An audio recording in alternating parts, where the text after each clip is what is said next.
Liefste mamma, ek is self 'n mamma en ek het ook getwyfel hoe ek hierdie gaan doen. Ek is op pad na my 9-to-5er en ek het altyd gewonder hoe gaan ek hierdie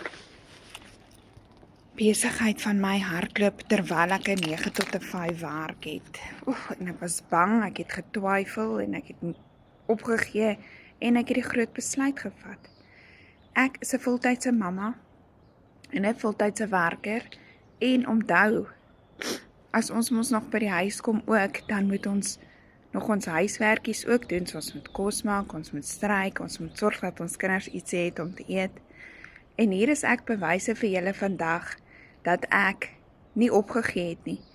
Ek het my side hustle wat hardloop 24/7 op my foon, terwyl ek my 9-to-5er doen. En julle, dit is nie so moeilik nie. As jy meer wil weet, skryf vir my mamma in die comments, of kontak my op my WhatsApp nommer en ek stuur vir jou meer inligting.